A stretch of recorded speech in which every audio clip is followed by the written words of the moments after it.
ஓம் ஸ்ரீ வாராகி சரணம். பொங்கல் பண்டிகை அன்று செய்ய வேண்டியது, செய்யக்கூடாதது.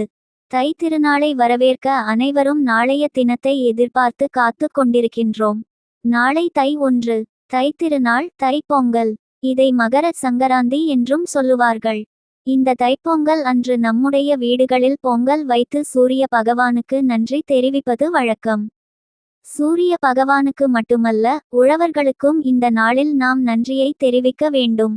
வருடத்திற்கு ஒருமுறை வரும் இந்த தைத்திருநாள் அன்று நாம் செய்ய வேண்டிய 5 விஷயங்கள் என்னென்ன, செய்யக்கூடாத 5 விஷயங்கள் என்னென்ன என்பதை பற்றிய ஆன்மீகம் சார்ந்த சில தகவல்களை இந்த பதிவின் மூலம் தெரிந்து கொள்வோம். தைப்பொங்கல் அன்று அதிகாலை வேளையில் எழுந்து குளித்து முடித்த பிறகு புத்தாடை அணிய வேண்டும். தைத்திருநாள் சூரிய பகவானுக்கு உரிய திருநாள். சூரிய பகவானுக்கு உரிய தானியம் கோதுமை. கோதுமை தானம் நாளைய தினம் செய்வது சிறப்பு. ஒரு ஆசிரமத்திற்கோ அல்லது முதியோர் இல்லத்திற்கோ 5 கிலோ கோதுமை வாங்கி தானம் கொடுங்கள். ரொம்ப ரொம்ப நல்லது. நாளை சூரியன் உதயமாக கூடிய நேரம் காலை 6 மணியிலிருந்து காலை 7 மணிக்குள் சூரிய பகவானை பார்த்தவாறு நின்று கொள்ளுங்கள். கிழக்கு நோக்கி நின்று கொண்டு உதயமாகும் சூரிய பகவானை பார்த்து நீங்கள் என்ன வேண்டுதலை வைத்தாலும் அது உடனே பலிக்கும். தை 1ஆம் தேதி அதிகாலை உதயமாகும் சூரியனை பார்த்து தரிசனம் செய்யுங்கள். நிச்சயம் இந்த வருடம் முழுவதும் உங்களுக்கு நல்லது நடக்கும். சூரிய பகவானுக்கு இட்லி பூ என்று சொல்லக்கூடிய இந்த பூவை நாளைய தினம் சமர்ப்பணம் செய்து வழிபாடு செய்தால் நல்லது. இட்லி பூ கிடைக்காதவர்கள் ஒரு செம்பருத்தி பூவை மட்டுமாவது சூரிய பகவானுக்காக பூஜை அறையில் வைத்து வழிபாடு மேற்கொள்ளுங்கள். விவசாயம் செழிக்க சூரிய பகவானையும் வருண பகவானையும் ஒரு சேர சேர்த்து வணங்கி உழவர்களுக்கு நன்றி நன்றி நன்றி என்ற வார்த்தையை சொல்லுங்கள். நாம் இன்று 3 வேளை சாப்பாடு சாப்பிடுகின்றோம் என்றால் அதற்கு காரணம் உழவர்களும் சூரிய பகவானும் அந்த வருண பகவானும் தான். அவர்களை ஒருநாள் மனதார நினைத்து நன்றி செலுத்துவதில் எந்த தவறும் கிடையாது. நன்றி சொல்ல மறவாதீர்கள். வீட்டு பெரியவர்கள் குழந்தைகளுக்கு பொங்கலோ பொங்கல் வாழ்த்தை வாயார மனதார சொல்ல வேண்டும். உங்கள் வீட்டில் இருக்கும் குழந்தைகள், உங்கள் சொந்தபந்த குழந்தைகள், தெரிந்த குழந்தைகளுக்கு உங்களால் முடிந்த 10 ரூபாயையாவது பரிசு பொருளாக கொடுக்க வேண்டும். 500 ரூபாய்க்கு 10 ரூபாய் மாற்றி வைத்து கொள்ளுங்கள். தெரிந்த குழந்தைகள் கையில் எல்லாம் பொங்கல் வாழ்த்து சொல்லி அந்த 10 ரூபாயை கொடுத்து பாருங்கள். இந்த வருடம் உங்களுக்கு எந்த அளவுக்கு செல்வ வளம் இரட்டிப்பாகும் என்பதை சொல்றதுக்கு வார்த்தையே கிடையாது.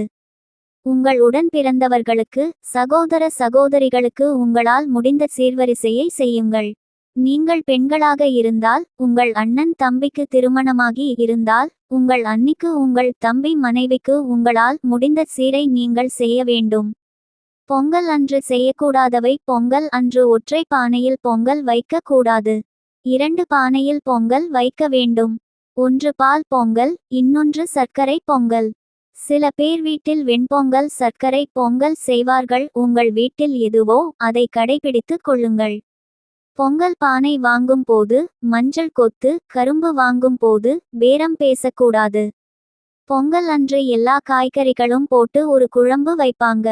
அந்த குழம்பு செய்ய காய்கறிகள் வாங்கும் போது பேரம் பேசவே பேசாதீங்க. தேவைக்கு அதிகமாக பொங்கல் செய்து அந்த பொங்கலை கொண்டு போய் வீணாக குப்பையில் போடக்கூடாது. சில பேர் வீடுகளில் அதை பசு மாட்டிற்கு கொடுப்பார்கள். இருந்தாலும் நாளைய தினம் எல்லோரும் கொண்டு போய் பசு மாட்டிற்கு சர்க்கரை பொங்கல் கொடுத்தால் அந்த ஜீவனாலும் சாப்பிட முடியாது. அதையும் கொஞ்சம் கவனித்து கொள்ளுங்கள்.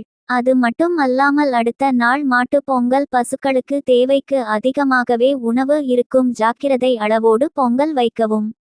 யாரும் நாளைய தினம் அசைவம் சாப்பிட மாட்டீர்கள்.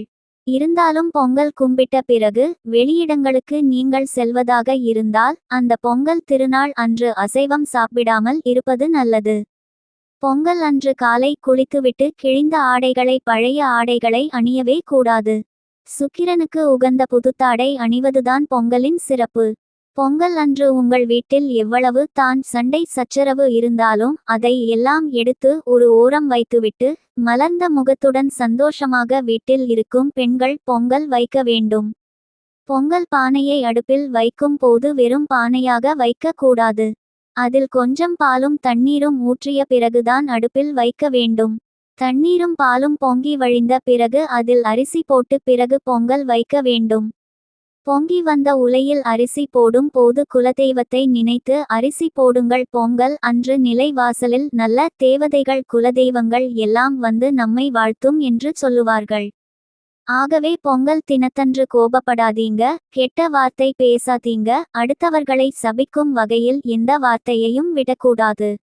பொங்கல் கொண்டாட்டம் என்ற பெயரில் பக்கத்து வீட்டுக்காரருக்கு தொந்தரவு கொடுக்கும்படி எந்த வேலையையும் செய்யக்கூடாது. முடிந்தால் நாளை இயலாதவர்களுக்கு பொங்கல் கொண்டாட முடியாதவர்களுக்கு உங்களால் முடிந்த உதவியை செய்யுங்கள். அனைவருக்கும் பொங்கல் நல்வாழ்த்துக்கள். பயனுள்ள ஆன்மீக தகவல்களை கேட்க நமது சேனலை சப்ஸ்கிரைப் செய்து கொள்ளுங்கள்.